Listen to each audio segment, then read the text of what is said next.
While standing on the rim of the Grand Canyon, Theodore Roosevelt said, "Leave it as it is. You cannot improve upon it. The ages have been at work on it, and a man can only mar it. But what you can do is keep it for your children, and your children's children, and all those that come after you, as one of the greatest sights which every American, if he could travel, should see." If it had not been for the efforts of our 26th president, it's hard to say that America would be what it is today. Theodore Roosevelt's time in office has had a lasting effect, not only on the U.S., but the world. Today, I will discuss how Theodore Roosevelt not only curbed monopolistic power, but brought urgency to national conservation and laid the groundwork for the Panama Canal. As part of Roosevelt's Square Deal program, one of his major goals was control of corporations. The Elkins Act of 1903 and the Hepburn Act of 1906 were both passed to curb monopolistic power of the railroads. The Elkins Act prohibited railroads providing rebates to preferred customers. Since the railroad industry was extremely competitive, railroad companies would comply out of fear that shippers would simply take their business elsewhere. In 1906, Roosevelt went against the Beef Trust. He directed a lawsuit against the Beef Trust that monopolized half or more of beef sales. This suit exposed the Big Six meat packers that engaged in a conspiracy to fix prices and divide the market amongst themselves in order to gain a higher profit. Now, the Supreme Court stepped in and ruled that government could regulate monopolies as long as it had a direct effect on commerce. Having crossed one C from his list of 3 C's as part of his Square Deal program, Roosevelt moved towards the next C, which was conservation of our national resources. Roosevelt used his authority to set aside 230 million acres of public land.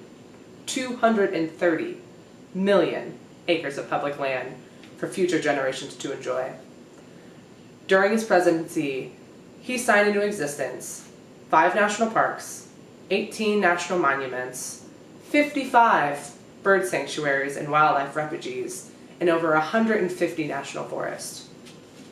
In 1903, Roosevelt visited John Muir in Yosemite, in which Muir pleaded his case. The battle for conservation must go on endlessly. It is part of the universal warfare between right and wrong.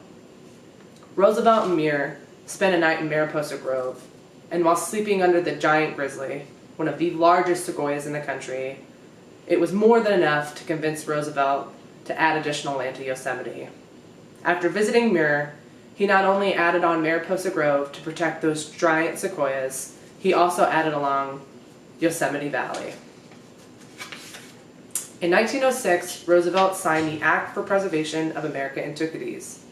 This law gave the president the ability to declare historical landmarks, prehistoric structures, and other objects of historic and scientific interest to be national monuments.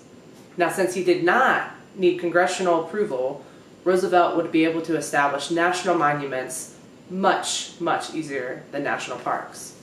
Under this act, he protected areas such as the Grand Canyon and Mount Olympus.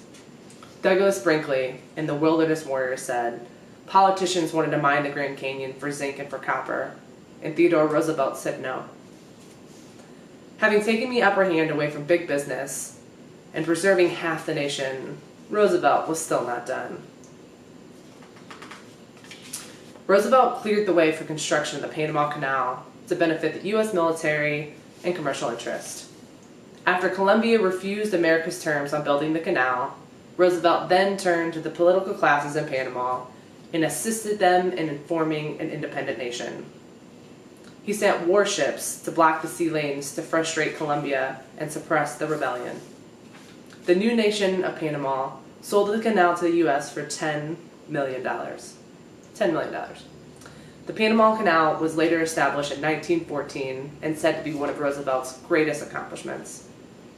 The Panama Canal revolutionized international trade by making it quicker, easier, so many things to travel between the Atlantic and the Pacific Oceans. Before the canal was built, ships traveling between the east and the west continents of America had to go around Cape Horn, South America. That trip was close to 8,000 nautical miles longer and took about 2 months to the journey.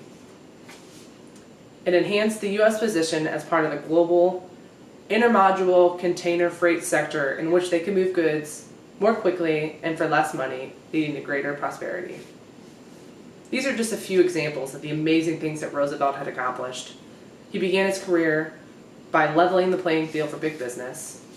He showed the nation the importance of saving the world for generations to come, and he revolutionized international trade. If it had not been for Theodore Roosevelt, thousands would have continued to suffer under the unruling hand of unjust monopolies.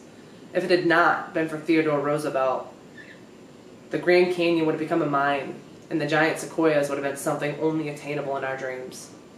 If it had not been for Theodore Roosevelt, think of how many lives would have been lost at sea through the difficult journey from the Atlantic to the Pacific.